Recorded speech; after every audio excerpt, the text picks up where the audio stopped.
Thank you very much for having me for the second time.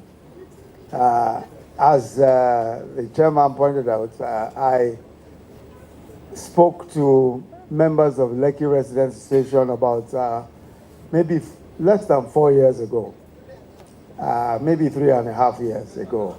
But since then, we've had different interactions with smaller groups that I'm sure include, because I can see so many here, with whom I've had several different interactions since that time. But I really am glad to be back. And thank you again very much for having me. Let me say, with respect to Mr. Otito's question about the East-West Road, Otitoju, about the East-West Road, which I believe is the same that we're talking about. What has happened recently, I don't know whether you heard that very recently the federal government approved 142 billion naira for the completion of the East-West Road. Unfortunately, the axes which are currently under construction, which are currently being done, the Calabar axis coming down this way. The Minister for Power Works and Housing, Fashola, has asked specifically that we do the Lagos, that we do the Lagos axis coming out. Part of that is already completed, as you pointed out, but the most important portions of it have nothing has been done. I'm talking of the East-West Road, which starts the coastal, I believe it's the same road we're talking about. I think that we might be able to make some progress on it because the Minister of Power Works and Housing is very keen to do that axis.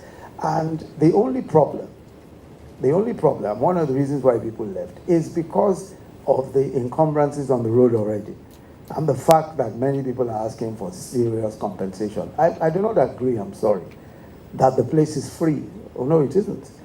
That is certainly not what we have on record. The record is that the place has been occupied indeed about 3 or 4 different individuals who lay claim to it and are asking for an arm and a leg. So really, we have to look at how to solve the problem of paying compensation. And that's why most of the development is coming from the other end, because there is freedom, there is free access there, and there are no encumbrances. So really, it would take a bit of negotiation to be able to get through with it and do our own end of it. But then we're at it. So let me just go on to the second question, which is on renewable energy and ramping up power production. First, let me say that power remains possibly the most important preoccupation of the government, because this is an area where it just affects everything. And we've looked at various options. Let me just very quickly just describe the state of affairs at the moment. As you know, generation and distribution are privatized. Unfortunately, the privatization was not done properly, was not done well. So we have a lot of people who have invested, especially the discos, who own these discos and have territory, but have very little investment, are unable to invest. Many of them are already very highly leveraged. They borrowed a lot of money. And so when it comes to metering and various other such things, and even just providing some other distribution assets, transformers, etc., they're unable to do so. So what the government has done, and even in many cases, a lot of the generating companies were unable to pay for gas. Why were they unable to pay for gas? Because the distribution companies were not able to collect the tariffs, or at least there were lots of losses, technical losses, and all sorts of losses. So they were not able to collect tariffs. And if they can't collect tariffs, that entire value chain is in jeopardy, because it means that generating companies also cannot be paid. So what the government did was to put in place a payment assurance guarantee of 760 billion naira. What that assures is that a generating company can pay for gas. So you can draw from that fund and pay for gas, generate the power, pass it on to the distribution companies, and they also in turn, of course, they also in turn can distribute the power. But That payment assurance guarantee is a temporary measure, and it's not sufficient at all to even deal with the current problem. So what we've been doing is that we've been increasingly investing in the national grid, first by increasing transmission. There's a whole slew of transmission works I can make available. I have with me, I'm not so sure the managing director of the NDPHC is here. Yes, that's the managing director of the Niger Delta Power Holding Company.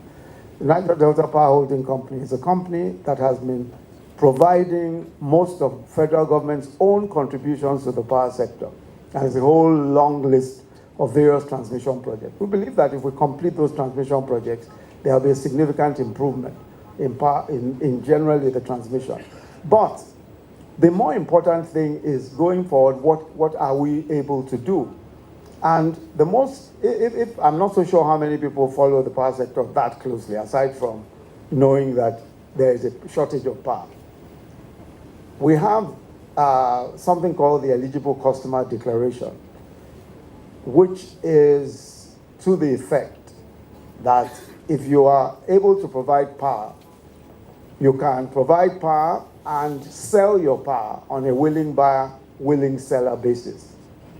We think that the way to solve Nigeria's power problems is not to rely on the grid and to decentralize so that more power companies can produce power and sell power.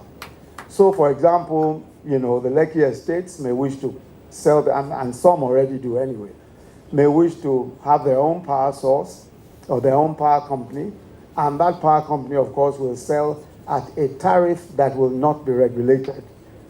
Because at the moment, one of the major problems that discos have is that the tariff is regulated, and the tariff is not cost reflective. In other words, it's not enough to cover the costs of production of the power. So this willing buyer, willing seller option is one that we think will resolve the problem, because several people want power, are able to provide power. And in that respect, we focused a bit on renewable energy, and we intend to continue to focus on renewable energy. That is solar energy and all of that. And I think Mr. Ian was talking a moment ago, because I've seen some of the work that his company is doing in solar energy. So we're trying to do that. If you look at some of the work that's going on at the moment, we're providing solar power, for example, we've done the Surah market, which is one where we provided solar power. It's private sector provided, and it is paid for by the owners of shops and stores there. They pay for it. Federal government only facilitates, provides all the necessary approvals and all that, and ensures that what needs to be done is done in collaboration with the Lagos State government. We've done the same in Sabon Gari market in Kano, which is one of the largest markets in the country. We also have power provided in Sabon Gari market, the solar power as well. They pay, and they are very happy with what they're getting there. Same as Araria market in Aba. Araria market also is one of the major markets. In fact, Araria market has two different power sources. And I've been there, of course, to commission the first one. The second one is now completed. The first is a solar power source. The second is a fuel-based power source, gas-based power source as well. And this is also willing buyer, willing seller. We believe that the way to go is this willing buyer, willing seller arrangement for industry, for homes, and all of that. One of the problems we've had with it initially was that a lot of the discos argued that they had been given territory. So, for example, a co-disco will say, look, when we bought the disco, we were meant to cover a certain territory, and that was given to us exclusively. You cannot now come on a willing buyer, willing seller basis, kick us out of the territory, or take the choice portions of our territory. That argument has gone back and forth. And the argument is the same across the country. But we've managed to resolve with many of them, and we've made the point that our agreements, and I had a careful look at the agreements, our agreements do not say that they have exclusive territorial control. The agreement gives them control, but it's not exclusive. That's the position we have taken. Now, and we believe that we might be able to get by. We've, of course, talked to them extensively about this. But the truth of the matter is that even as a matter of national importance, power is so important that if you cannot provide the power as a disco, because you don't have the resources to invest, somebody else has to. People are simply fed up with estimated billings, and that has created a problem everywhere. And it's because the power companies are not ready to meet up. So we think that we'll be able to make significant progress using alternative sources and using this willing buyer, willing seller arrangements across the country. I'm sorry? Of course, there's a plan to go everywhere, so long as there's a customer base. Yes, so long as there's a customer base, obviously. In fact, some of the power companies that we've seen have already indicated that these are the places they want to come to. But of course, there's always an argument because these are the choice places. These are the places where people can afford it. So clearly, the disco will struggle harder here than elsewhere, you know. But I mean, these are places where everybody would want to come and set up a power company because they know that those of you who are here can very easily afford a significantly higher tariff than you're paying at the moment.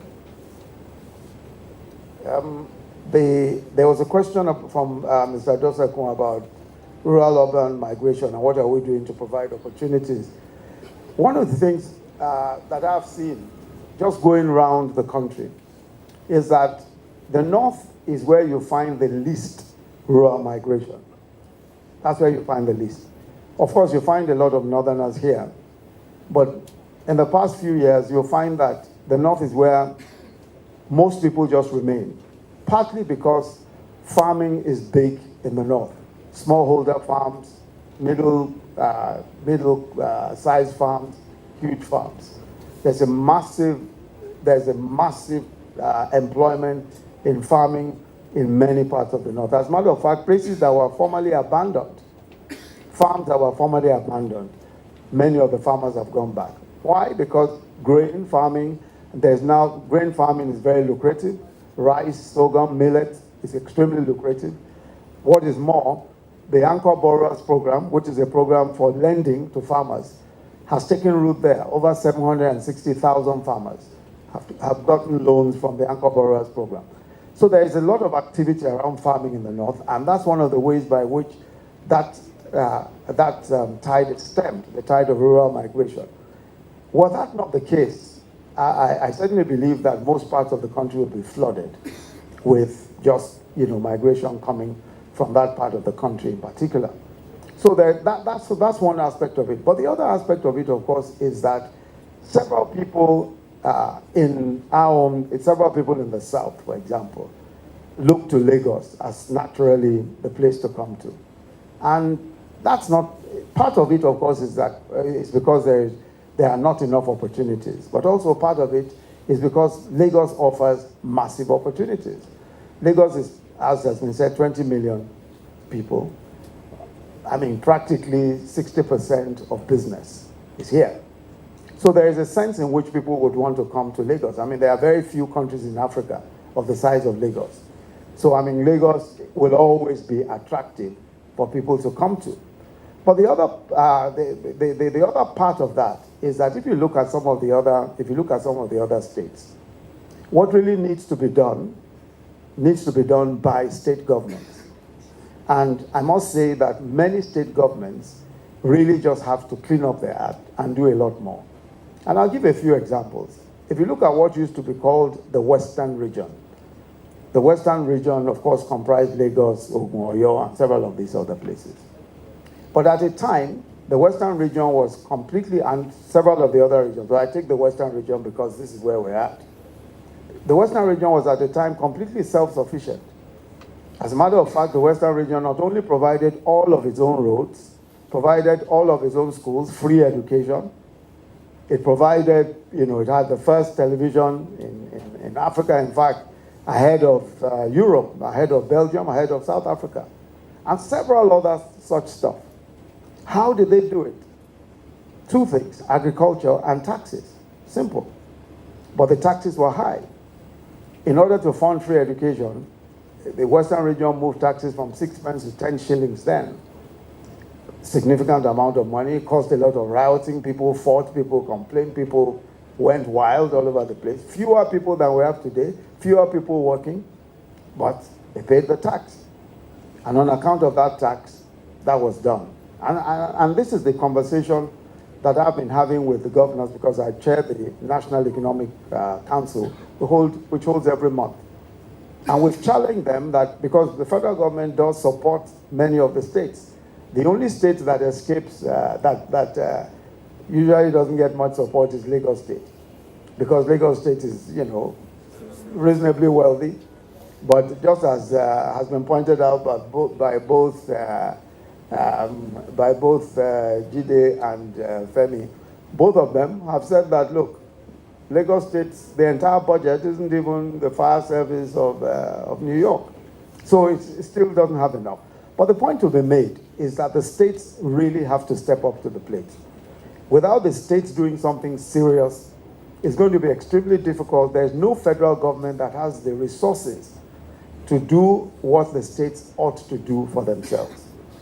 Lagos State, is the only state where people pay taxes seriously. Of the number of people who pay taxes of 10 million and above, self-assessed, 114 only in the entire country. 114 people, not 114,000, but 114 people only in the country pay self-assessed tax of more than 10 million naira. Of that number, 112 live here in Lagos. The other 2 live in Ogun State. Nobody else pays self-assessed tax of more than 10 million naira in Nigeria. Nobody else. So really, we really have to do more in terms of taxes, because the state governments have to do more in terms of taxes, VAT, we are going to look at VAT, sales tax, etc., all the consumption taxes. But I'm even talking here about personal income tax. I'm not talking about corporation tax. And we know that it's because practically everybody is dodging tax one way or the other. So I think that really the way to go is to work with the states. As I said, I've been doing quite a bit of work with the states. And one of the ways by which we are forcing the states to clean up their act and to do more and to collect VAT, ensure that they collect VAT, is by insisting that we will not fund them, will not support them. We give a budget support to most of the states, and we say, we're not going to fund you unless you're able to deliver this in your taxes, you're able to deliver this and all of that. So we have that kind of arrangement. But the only way by which the country can provide the opportunities that are required is that the states must also do their own bit. Many times you hear education. What do we do about education? What do we do about healthcare? Education, as you know, primary and secondary, is essentially states' responsibility, local government and states. Same as healthcare, essentially local government, and states and local government. Those are the main, that's where you have, the main responsibility. So really, the states really have to do a lot more. And in order to do so, more taxes have to be paid and collected. Somebody talked about the job market, I believe it, yes, that there are 500,000 young people joining the job market. No, it's actually, the number is about 1.8 million that join the job market every year. And it's a huge number, and it's increasing practically every year. What we've tried to do is to look at, first of all, how do we stem the tide of unemployment? First, by direct employment, by providing some kind of a buffer so that there is some direct employment of young people by the government. And then looking, of course, at how to provide other opportunities. And I might talk about that for a few moments. But let me just talk about the direct employment. The reason why we started what is called the Empower program is exactly to stem the tide of youth unemployment. We started with 200,000, employing 200,000 graduates in what is called the Empower program. Many of them were employed. Of course, all of the employment was done online. Every local government has some of them. And today we have 500,000 of them in all. Now, the point of that whole arrangement is one, to provide an immediate employment for young people as they come out of youth corps, and also to train them. Each of them, at the first 200,000, have a tablet such as the one I have. In the tablet, they have a lot of training material, entrepreneurial skills training, training in code writing, computer skills, all manner of digital literacy skills on their tablets. And the reason why we think that that is necessary is because in order to qualify, in order to be employable, a lot of our graduates simply need to be retrained. And that retraining cannot take place in little groups. It has to be done en masse in the way we're doing it today. And that can only be done by technology. And that's the reason why each of them has a tablet. We also have an open portal where they can go to and do some, self-training. But of that number, we have some that are in what we call the NAGRO. NAGRO is basically extension workers. Many of them are trained to work in farms. We also have those who work in public health. The majority are teachers. But the whole idea, as I said, is to provide an immediate opportunity to employ these young people. The idea, of course, is that we should be doing 1 million such employment every single year. We should do 1 million every year. Now, if we do 1 million every year, at least for the first 2 years, we should be able, because it should be a 2-year program. For the first 2 years, we should be able to take at least pay something to these young men and women and train them while we're trying to get them into other forms of employment. I hope that within the next 12 months or so, we'll be able to ramp that number up to 1 million. But that's direct government employment. We also have, as part of the plan, what to do with technology. Because we believe that technology will be the way by which we might be able to absorb significant numbers of young people. And one of the things that we've tried to do is to set up technology hubs. A few technology hubs, some of them we have supported. They're private hubs that we've supported, some which we have also developed ourselves. But the major idea, of course, is to provide some kind of literacy skills, digital literacy skills, to these young people so that they can do much better in terms of finding jobs, technology-related jobs. I'll give an example of something that we're doing, that we're supporting in the Kaduna state government to do. It has to do with something called business process outsourcing.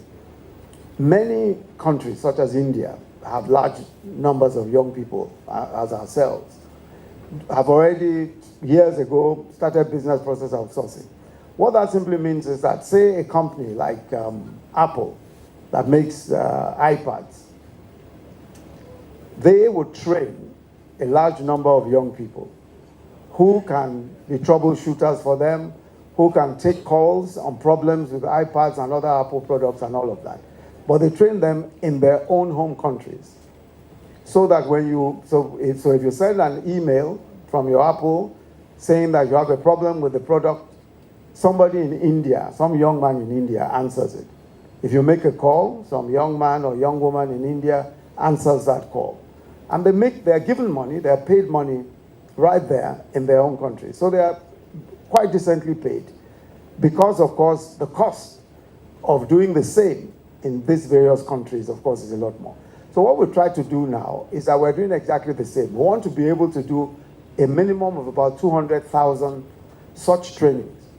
We're, of course, engaging all of the companies. We started in Kaduna already, and we're engaging various companies. Cisco, Apple, we're engaging practically any company so that they can begin this training of our young people. As a matter of fact, many of them are quite happy to do the training for our young people in Nigeria because especially those who even take calls and who answer calls for airline companies and various other things. What they say is that unlike several other countries, especially the Asian countries, our young men and women are their accent is toneless, so it's easier for them to communicate. So we think that that's a significant opportunity to provide large numbers of jobs. Of course, once industry picks up, manufacturing picks up, and the various other aspects of our business picks up, obviously that will also absorb significant numbers of people. But we think that in the area of agriculture, especially the agro-allied value chain, that's a big area. Everywhere I go in the country today, I see so many people who are in that agro-allied value chain doing relatively small business. Some doing shea butter, some doing practically anything. Cashew, making all sorts of things out of cashew, and doing so many different things. And we're trying to support each of those kinds of enterprises. That's why we have the MSME clinics. And they're all have been, this is all across the country. And the clinic, the whole idea of the clinic is to support all of these little businesses that are trying to grow. The other thing is the clusters. If you look at several of our states, in Anambra State, for instance, where you have loads of people, Abia State, where you have loads of people in Aba making shoes. Today we are connecting them with the army, because the president issued an executive order to the effect that the military, the army, everyone must buy products directly from those who are making in Nigeria, especially shoes, uniforms, and those kinds of things. So a lot of that is going on now. But in order for them to be able to thrive in their businesses, in a lot of these clusters, they need machines and they need power. So shared facilities is the way to go, and we have started building some of these shared facilities. If you put power in a place in any of these clusters in Abia State, or in places where they're fabricating various forms of metal and all of that, that place opens up. And the way we try to go about it is to simply insist that whatever funding we're getting today, individual funding is not the way to go. It is cluster funding, trying to fund those clusters, trying to provide power, provide the resources they need, provide machines on a shared basis so that we can grow industry around these clusters. So that is, part of what we're trying to do with youth unemployment. Cost of government, somebody has said cost of governance is going up, National Assembly, etc., spending more money. True, I agree with you, but I think it even goes slightly beyond that. The cost of government, the largest part of the cost of government, is actually what it takes to pay civil servants. That's really the largest part of it. Of course, the National Assembly earns a significantly larger amount of money than most states even. I mean, for example, I think the National Assembly does about 150 billion or something these days. There are states that don't get that in a year. So it is significant. But the largest amount of money that we spend today is on salaries of civil servants. That's the largest of public servants. That's the largest amount of money we spend. And that is why overheads and salaries of the federal government are almost in excess of 60%, closer to 70%. If you look at emoluments and everything together, it's about 70%. Could even go beyond that. And of course, we are now about to enter into the minimum wage phase, where that will significantly go up. As a matter of fact, in the last 10 years, our government is the first to devote 30% of revenues to infrastructure. The first. As of 2015, 11% was the highest that was devoted to infrastructure, because the overheads and all of that simply took far too much. And you just have to make a conscious decision. The problem, of course, is that the easiest way out is to downsize. The easiest way out is to say we're cutting down the number by half, number of those in the public service by half. That's the easiest way. But obviously that means throwing a significant number of people into the job market. So government has to continue to provide, but perhaps make more revenues to be able to do all of what we want to do. The cost of governance, if you look at the small bits, you can cut, some, but the major cost the major cost is really salaries and emoluments. And that's really the major cost. And there's very little that can be done about that except to increase revenues. In my own, and my view is that we can do a lot more in terms of increasing revenues. We can also, as we go along, begin to rationalize the size of the public service, not necessarily by sacking people, but by retraining people and putting them into other forms of employment. And that's entirely possible.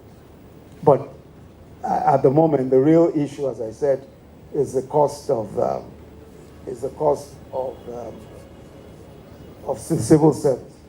There are some people, for instance, who have argued that there's a need for us to do more to create more states. If you look at the National Conference, 2014 National Conference, and some of the suggestions they made on restructuring, they suggested that we should create 20 more states. So if we were to create 20 more states, obviously, it will mean even more significant costs of government. So one of the points that we've tried to raise, the points we've tried to make, is that our problem really isn't with creation of more states or a structure around a geographical structure. Our problem has always been running efficient governments, especially corruption, dealing with corruption. That really, those are really the issues. Because a state can be self-sufficient. A state can do anything that it wishes to do. At some point, when I was commissioner in Lagos State in 1999, all that our revenue was 600 million. Our IGR was 600 million every month.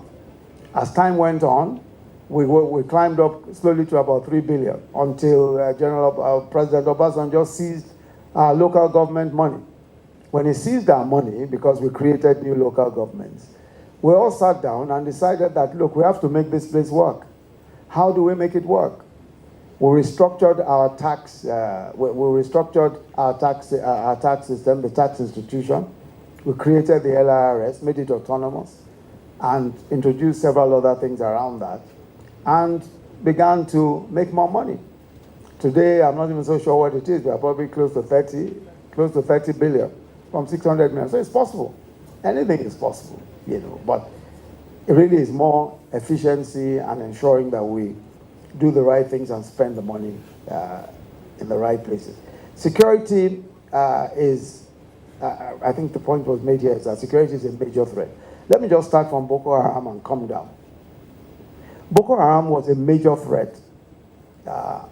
If you recall, at some point in time, 2014, 2015, Boko Haram was in 17 local governments in the Northeast, fully occupying 17 local governments. Boko Haram was attacking Abuja, attacked the police headquarters, attacked the UN headquarters, attacked in Kaduna, even at the time nearly killed President Buhari at the time in 2014, attacked Kano. In fact, if you recall, the emir of Kano was attacked and was injured in an attack of Boko Haram. Today, and also, of course, you know that there were several other suicide bombings, etc., all over the place. Churches, mosques being bombed practically everywhere by the same Boko Haram. Today, Boko Haram is limited to northern Borno. So, in terms of significant progress, there's no question that significant progress has been made because they are now limited. And they are basically, the problem with the sort of warfare that we're seeing, which is asymmetric, guerrilla warfare, is that in terms of just saying it has come to an end, it's almost like banditry coming to an end. A group of these people will come, and they're opportunistic attacks, that's how it works. Attack an army base, attack someplace, and go back into hiding. And they're not a significant number of them, but they are scattered all over the place. So we're bound to find, at least for a while, some of these kinds of opportunistic attacks. But the greater threat is not Boko Haram, is what is called ISIS West Africa, ISWAP. ISIS West Africa constitutes the significant threat today because they are the ones that are responsible for several of the attacks that we've seen in recent times. ISIS West Africa is an offshoot of ISIS, that defeated ISIS in Syria. But they are supported in some senses materially, but more and supported ideologically also. That is ISIS West Africa. And I think that what we've been doing has been quite effective. We've been working with our neighbors, Niger, Chad, Cameroon, etc., to ensure that we contain them, because obviously they come from the borders. But cooperating with our neighbors in that way is of course a significant expense, because we also have to provide most of the resources in order to ensure that our borders are safe. But I think that it is safe to say that given the circumstances, given the situation, we are doing reasonably well with containing ISIS West Africa. But we're still, I mean, obviously, there are times when an opportunistic attack takes place, soldiers are killed, and that kind of thing. But I believe that we can solve that problem with more equipment. Equipment, by the way, is not exactly straightforward. It's not the easiest thing to get. There's a lot of politics around equipment. We paid, for example, for the Super Tucanos, these are, jets, which was supposed to have been bought from Brazil, but it's America that decides whether you buy or you cannot buy. These are Brazilian jets made in Brazil, but it's America that decides whether you can buy it or you cannot buy it. That's how it works, So we have to wait until Trump, after his meetings with President Buhari, agreed that he would lift some kind of a restriction that had been on since the Obama days.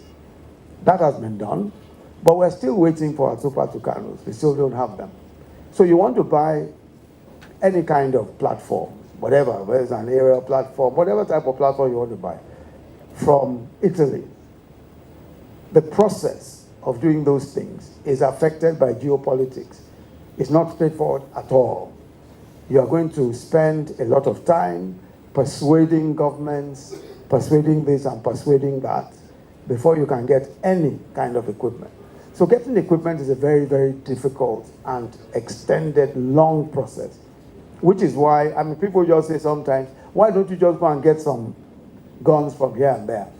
You can't, except if you are going to go rogue and get guns from someplace, and then of course you can't. It's not just guns, APCs. For instance, today, a lot of our armored personnel carriers are supplied by Innoson.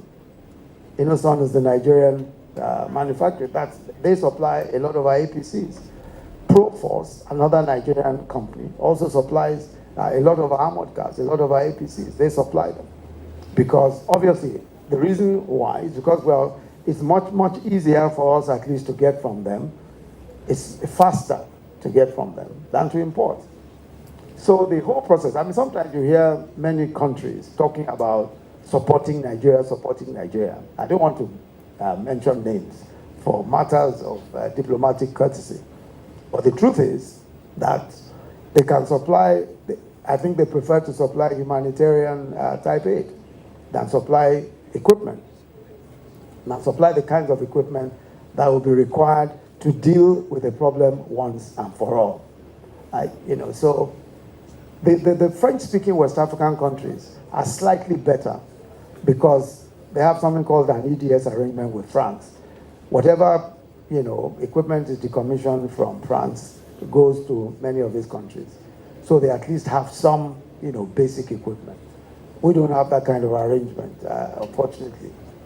So that's with Boko Haram. But the other point, which is the other security threats around the country, I think that we might be fortunate with the new acting Inspector General of Police. Already we are indeed, at the moment, we are dredging we're dredging in Excravos.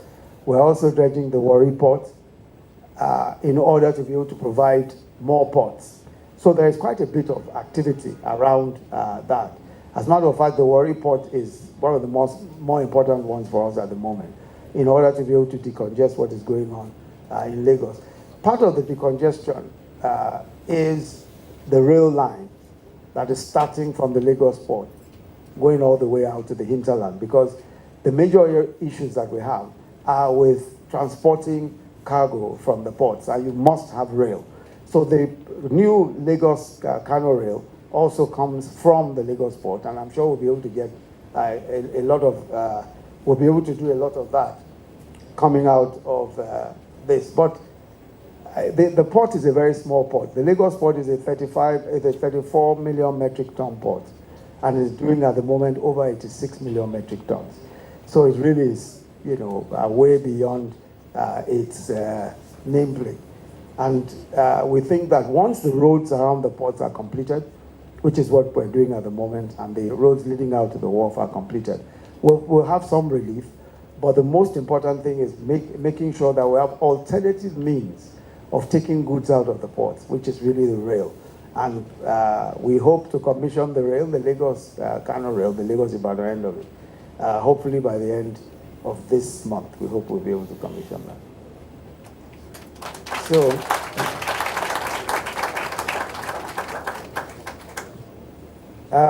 Chika wanted to know what, I think the questions you asked, what key projects? What other key projects? I think the main projects that we're doing at the moment are rail projects, mainly rail projects and several road projects. Now, the president's own sense of the way that this ought to be done is that we should complete every rail project and connect the country by rail, because that way goods are able to move around. Of course, human beings are also able to move around. So the Lagos Kano rail is one that we're about to complete. Of course, many of us know that the Lagos Kano rail has been on the cards for a long time. But we've been able to not just start it. As I said, we'll be commissioning the first phase of it, hopefully at the end of this month. Aside from that, we're also going to be doing the Lagos Calabar, which goes through most of the eastern states and south states. We've completed the Alaja-Warri rail now, and at the moment we're testing. I should be next week, I'll be going on the Alaja-Warri rail, so look out for me on the rail. We're also doing the Port Harcourt-Maiduguri. That's also another rail route. I think that those rail routes are particularly important, especially to open up the country. Most people talk today about goods and agricultural produce moving from one part of the country to the other. Rail is critical. And one of the reasons why I think that these projects should be done by our government is because of the way that we have shown commitment to doing them. Even just the light rail, the Abuja rail, that had been on since 2005. Budget cycle after budget cycle. We completed it last year. We got there and we decided and we completed it. Same as the Abuja Kaduna, which was always, Abuja Kaduna was nearly done, but, budget cycle again and all of that. But we've completed the Abuja Kaduna now. People go Abuja Kaduna all the while. I think that, in my view, the most important problem that we have in our country is one of corruption. Corruption is around the projects. That is the reason why there's so many abandoned projects. Sometimes when people say, why didn't you initiate the project? Why you are completing it? Why didn't you start a new project? What are you starting a new project for?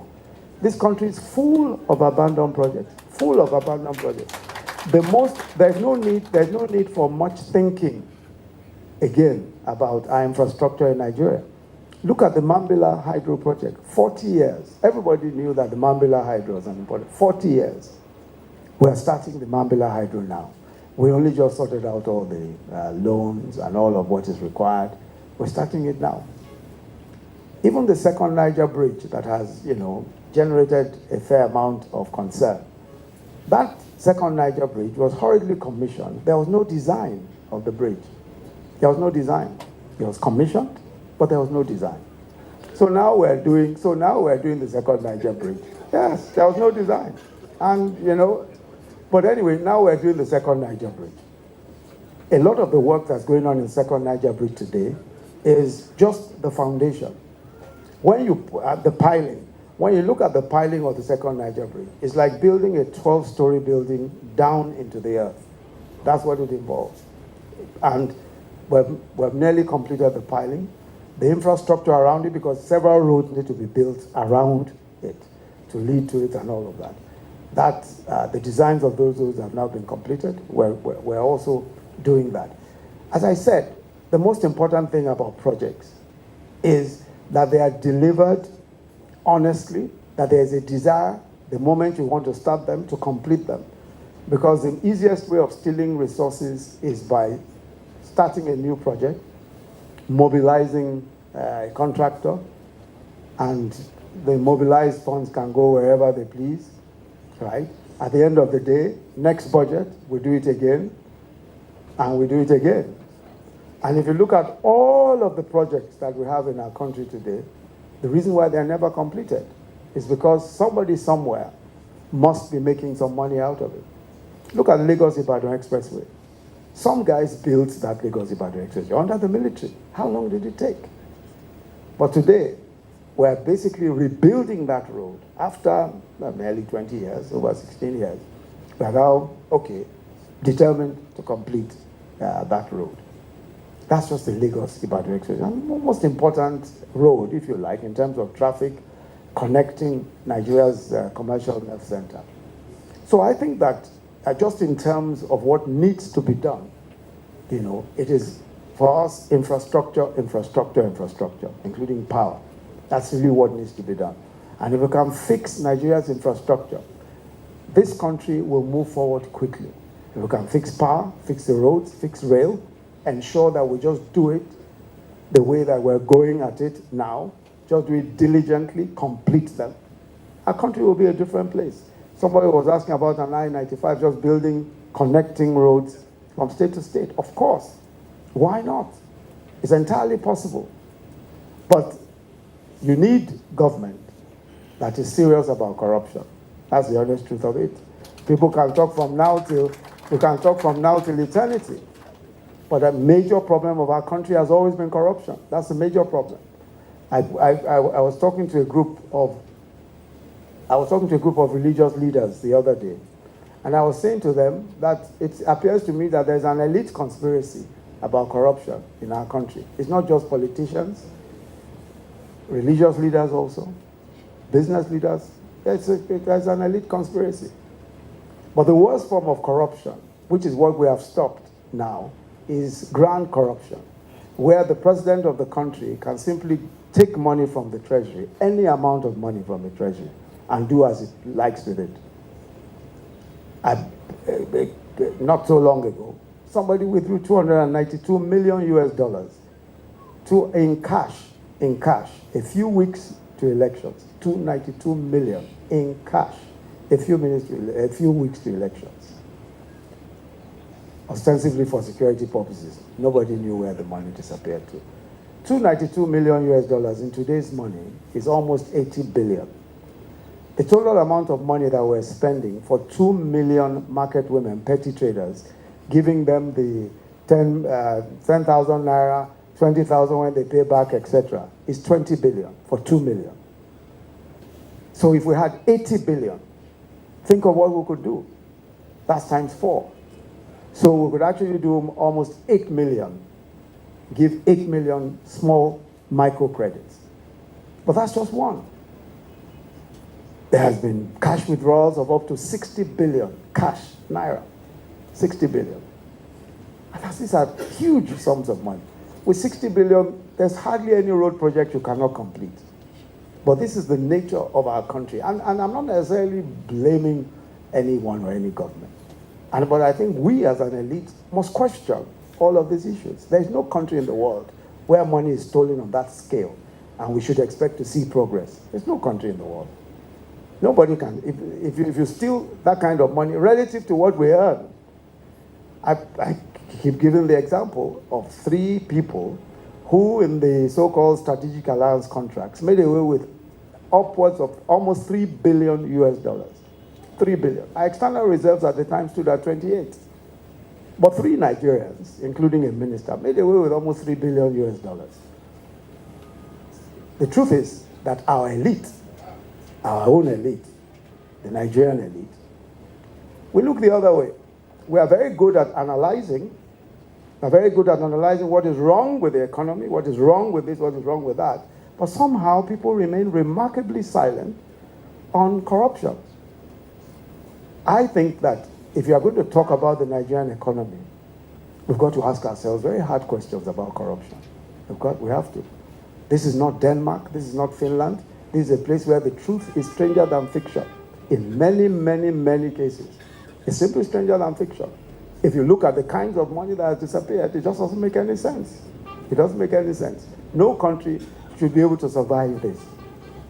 But I think that the most important thing is that we must keep our focus on holding our leadership to account. Corruption fights back all the time. It fights back all the time in every shape and form, through the press, through religious leaders, everybody, even the judiciary. There's always a big fight back. Everybody fights back. If you say you are going to try Mr. X or try Mr. Y, the first thing you hear is that the reason why you are doing so is because he's from the Southwest. Or the reason why you are doing so is because he's a Christian or he's a Muslim. But I look at every charge sheet of people who have stolen money from our country, every charge sheet. I've never seen one where there were only Muslims, 3 Muslims, or one where there are only Christians. It's usually well represented. 2 Christians, 1 Muslim, 2 Muslims, 1 Christian. And I've never seen one where only people from the Northwest. No. 1 Northwest, 1 South-South, 1 Southwest. That's how it is. There's full cooperation. Nobody, you'll never hear people saying, in those situations, never hear them saying, there's a problem here, we can't cooperate. No. Everybody is happily cooperating. There's no problem at all. So I think that we really need to interrogate some of these issues, because really, the way that our country, and truly, anybody who steps into the shoes of a president of Nigeria has awesome authority in terms of what he can take away. Because we have really one main source, which is oil. If you capture the oil, you've captured it all. There's nothing else. I mean, we are trying to diversify, but the main source of wealth is the oil. If you capture it, the rest of us are just scrounging for what falls off the table.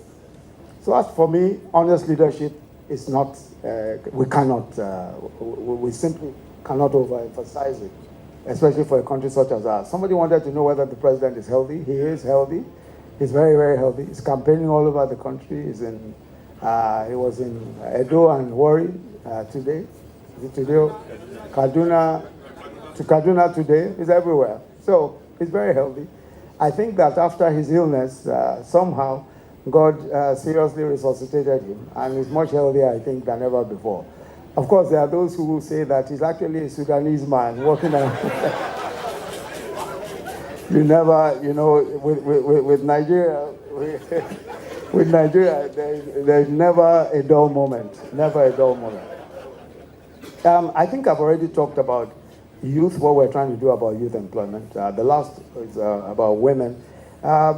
Most of the loans, and when we talk about women, I'm talking about, well, the vast majority. 56% of all our microcredit loans go to women already. And we're looking at how to increase that number. All of the microcredit, whether it's market money or the trader money, all of those go mainly to women. We're also, of course, looking at expanding the scope of those kinds of loans and all of that. But as a government, we're committed to, in terms of, if it's not the economy, in terms of appointments and all of that, 35% of appointments are supposed to go to women. Would prefer women who are active in politics to women who are not. So I think that some of our women should get a bit more involved in politics. Thank you all very much.